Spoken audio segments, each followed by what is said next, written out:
زندگی یہ نہیں ہے کسی کے لیے، زندگی ہے نبی کی نبی کے لیے۔ حضرت اویس قرنی رضی اللہ تعالیٰ عنہ سب جانتے ہیں، حضرت اویس قرنی رضی اللہ تعالیٰ عنہ کو سرکار سے کتنا عشق تھا، کتنی محبت تھی۔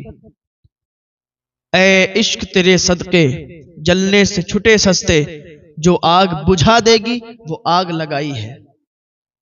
حضرت سرکار اویس قرنی رضی اللہ تعالیٰ عنہ اپنی ماں کی کتنی خدمت کیا کرتے تھے، اتنی خدمت کرتے تھے کہ ہر وقت ماں کی دیکھ بھال کرتے۔ کھانا کھا رہے ہیں تو ماں کے ساتھ، پہلے ماں کو کھلا رہے ہیں پھر کھا رہے ہیں۔ آپ جتنی کمائی کرتے تھے، جتنے پیسے آپ کماتے تھے، ماں پہ خرچ کر دیا کرتے تھے۔ آج ہمارے معاشرے میں دیکھیں کہ ہمارے نوجوان ماں پہ کتنے پیسے خرچ کرتے ہیں، اپنے باپ پر کتنے پیسے خرچ کرتے ہیں۔ ماں باپ اپنے بچوں کی پرورش کرتے ہیں تو جو چیز بھی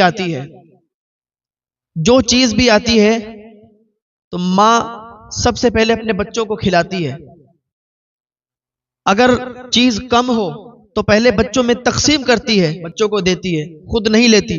بچے کہتے ہیں نا ماں تم بھی کھاؤ، ماں کہتی ہے مجھے بھوک نہیں ہے، کیونکہ اسے معلوم ہے کہ یہ اتنی ہی چیز ہے اور یہ بچوں میں بٹ چکی ہے، تو ماں خود نہیں کھاتی ہے، اپنے بچوں کو کھلاتی ہے۔ حضرت اویس قرنی رضی اللہ تعالیٰ عنہ ماں کی کتنی خدمت کیا کرتے تھے کہ ماں کی اتنی خدمت کرتے تھے کہ حضور پاک صلی اللہ تعالیٰ علیہ وسلم کا آپ نے زمانہ پایا لیکن حضور کی زیارت نہیں کر پائے، حضور کو دیکھ نہیں پائے، ماں کی خدمت کی وجہ سے کہ ماں کی اتنی خدمت کیا کرتے تھے۔ ایک دن سرکار اویس قرنی رضی اللہ تعالیٰ عنہ بیٹھے ہوئے تھے، آنکھوں میں آنسو آئے اور رونے لگے، رو رہے تھے۔ ماں نے کہا بیٹا کیوں رو رہے ہو؟ کہا ماں مدینے کی یاد آ رہی ہے، ماں حضور کی یاد آ رہی ہے، حضور کی یاد میں آنسو نکل رہے ہیں۔ ماں میں حضور سے ملنا چاہتا ہوں، میں حضور کے پاس جانا چاہتا ہوں، حضور کا دیدار کرنا چاہتا ہوں، حضور سے ملاقات کرنا چاہتا ہوں۔ بڑی امید ہے سرکار قدموں میں بلائیں گے، کرم کی ایک نظر ہوگی مدینے ہم بھی جائیں گے۔ ماں نے کہا بیٹا تمہیں تو معلوم ہے کہ تم اگر یہاں سے چلے جاؤ گے تو 1 مہینے کا سفر ہے، 1 مہینے کا سفر ہے، اگر تم چلے جاؤ گے تو پھر میری دیکھ بھال کون کرے گا؟ مجھے یہاں کھانا کون کھلائے گا؟ میری دیکھ بھال کون کرے گا؟ بیٹا تم مت جاؤ۔ حضرت اویس قرنی رضی اللہ تعالیٰ عنہ روز ماں کے پاس آتے، کہتے ماں مجھے حضور کی یاد آ رہی ہے، میں حضور کے پاس جانا چاہتا ہوں، ماں اجازت دے دو۔ حضرت اویس قرنی رضی اللہ تعالیٰ عنہ ماں کی کتنی خدمت کر رہے ہیں، ماں کی اتنی خدمت کی وجہ سے حضور کے پاس نہیں جا پا رہے اور حضور کا زمانہ آپ نے پایا، حضور کے زمانے میں ہے، لیکن حضور سے ملاقات کرنے کے لیے اس لیے نہیں جا پا رہے کیونکہ ماں کی خدمت میں لگے ہوئے ہیں۔ ماں باپ کی خدمت کے بغیر آپ کو بلندی نہیں مل سکتی، ماں باپ کی خدمت کے بغیر آپ کو کوئی درجہ حاصل نہیں ہو سکتا۔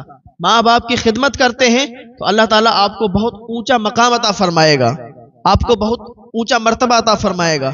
ماں باپ کی خدمت ضروری ہے، ماں باپ کی خدمت اہم چیز ہے۔ حضرت اویس قرنی رضی اللہ تعالیٰ عنہ ایک دن پھر آئے کہنے لگے ماں مجھے بہت یاد آتی ہے، مجھے جانے دو نا۔ حضرت اویس قرنی کی ماں نے فرمایا ٹھیک ہے، جانا چاہتے ہو چلے جاؤ، بیٹا 1 مہینے کا سفر ہے، لیکن میں تمہیں اجازت دیتی ہوں کہ تم 8 پہر میں جاؤ اور واپس آؤ۔ حضرت اویس قرنی رضی اللہ تعالیٰ عنہ کی والدہ نے 8 پہر کا ٹائم دیا، وہ انہوں نے ایک ٹائم بتایا، آپ مان لیجئے کہ جیسے کہ 24 گھنٹے مان لیجئے کہ 24 گھنٹے ٹائم دے دیا، حالانکہ وہ اس ٹائم یہ گھڑی نہیں تھی، وہ ان کے ٹائم ناپنے کا الگ پیمانہ ہوتا تھا، الگ طریقے سے ٹائم ناپا کرتے تھے کہ اتنے پہر ہو گئے، اتنے پہر ہو گئے۔ تو ایک حساب میں بتا رہا ہوں کہ 24 گھنٹے کا ٹائم مان لیجئے کہ دے دیا کہ اب 24 گھنٹے میں جا کے آنا ہے، دیر نہیں لگنی چاہیے۔ حضرت اویس قرنی رضی اللہ تعالیٰ عنہ نے ماں سے اجازت چاہی، کہا ٹھیک ہے ماں آؤں گا، 8 پہر میں واپس آ جاؤں گا۔ حضرت اویس قرنی رضی اللہ تعالیٰ عنہ گھر سے نکل گئے، حضرت اویس قرنی راستے پہ ہیں اور دوڑ لگانا شروع کر دی۔ اب تصور کریں ذرا، سوچیں 1 مہینے کا راستہ ہے اور 8 پہر میں کیسے واپس آ سکتے ہیں؟ اللہ والوں کا پاور، ان کا اندازہ ہم نہیں لگا سکتے، اللہ والوں کے پاور کا اندازہ ہمارا ذہن نہیں لگا سکتا۔ بیٹھتے یہاں پر ہیں لیکن نگاہیں ان کی لوح محفوظ پر پہنچ جاتی ہیں، اللہ والوں کی پاور کا اندازہ ہم نہیں لگا سکتے۔ حضرت اویس قرنی نکلے، راستے میں دوڑ لگا دی، لیکن پھر سوچا یار یہ تو میرے محبوب میرے حضور کا راستہ ہے، میرے حضور کے گھر کا راستہ ہے، اس پر ہم دوڑ کیسے سکتے ہیں، اس پر ہم بھاگ کیسے سکتے ہیں، یہ تو ادب کے خلاف ہے۔ دھیرے دھیرے چلنے لگے، آرام آرام چلنے لگے، آہستہ آہستہ چلنے لگے۔ پھر یاد آئی ارے میری ماں نے 8 پہر دیے، 8 پہر کیا 8 پہر میں واپس آنا ہے۔ اللہ رب العزت نے زمین کو سمیٹ دیا۔ آپ نے بہت سے ایسے واقعات سنے ہوں گے کہ اللہ والوں کے لیے زمینیں سمٹ گئیں۔ ہاں اللہ کے نیک بندوں کے لیے زمینیں سمٹ جاتی ہیں، راستے میں ہیں اور راستہ بہت طویل ہے، بہت لمبا ہے، کیسے پہنچ پائیں گے، 8 پہر میں کیسے واپس آ پائیں گے؟ جا رہے ہیں، اللہ رب العزت نے راستے کو سمیٹ دیا۔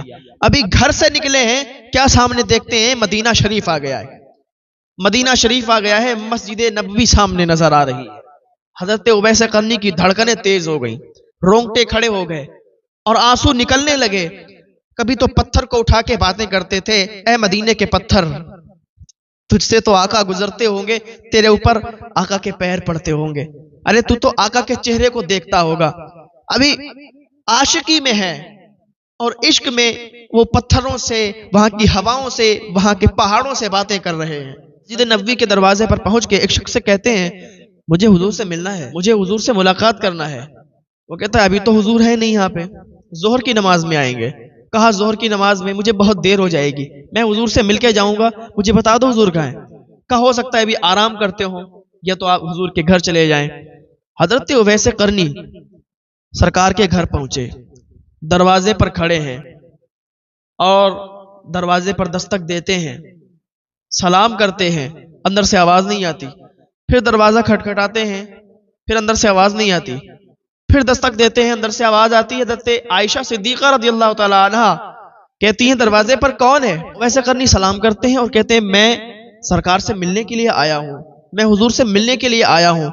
حضرت عائشہ صدیقہ رضی اللہ تعالی عنہ فرماتی کہ حضور ابھی گھر پہ نہیں ہے، حضور ابھی باہر گئے ہوئے ہیں اور آئیں گے تو آپ ملاقات کر لیجئے گا۔ تو چیخ کے کہتے ہائے قسمت کہ آئے بھی مدینے، حضور کے گھر پہ بھی آئے لیکن حضور سے ملاقات نہیں ہو پائی۔ کتنی تمنا تھی، کتنی آرزو تھی کہ حضور سے ملاقات کریں گے، کتنی خوشی تھی کہ مدینہ شریف جا کے حضور کا دیدار کریں گے، حضور کی زیارت کریں گے، اور آ کے بھی حضور کی زیارت نہیں ہو پائی۔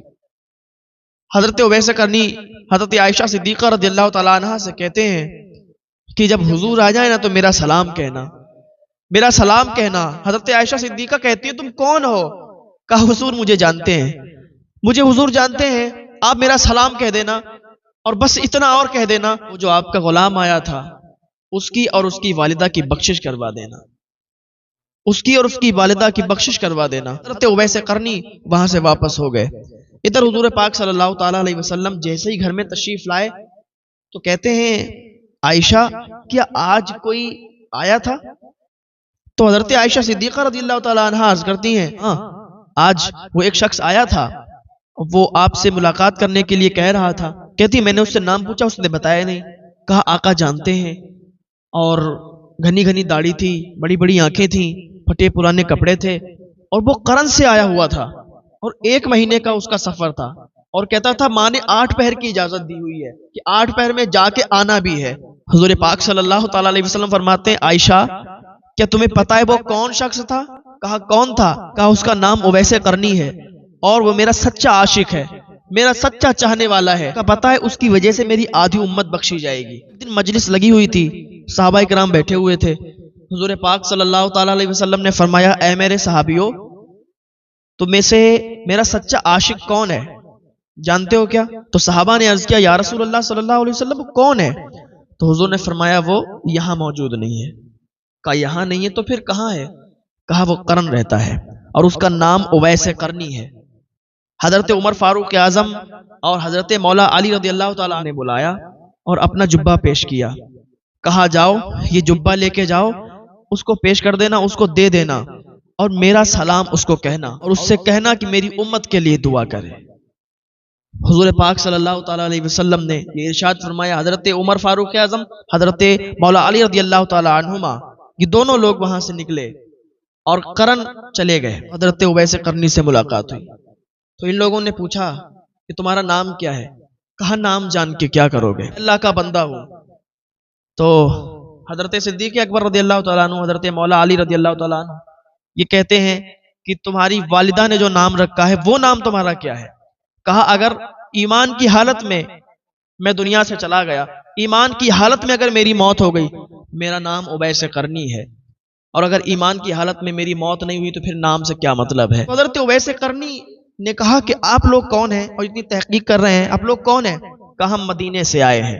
جب اتنا کہا نا کہ ہم مدینے سے آئے ہیں تو حضرت اویس قرنی کی آنکھوں سے آنسو نکلے۔ حضرت عمر فاروق اعظم اور حضرت مولا علی رضی اللہ تعالیٰ عنہما نے وہ جبہ پیش کیا، کہا سرکار نے تمہارے لیے جبہ پیش کیا ہے، آپ کے لیے حضور نے یہ پیغام بھیجا ہے کہ آپ حضور کی امت کے لیے دعا کریں، آپ امت کی بخشش کے لیے دعا کریں۔ تو اویس قرنی رضی اللہ تعالیٰ عنہ نے ہاتھ اٹھا کے اور دعا کی اللہ کی بارگاہ میں، اللہ حضور کے صدقے، حضور کے اس جبے کے صدقے، حضور کے اس جبے کے ایک ایک دھاگے کے صدقے، اے اللہ تو امت کو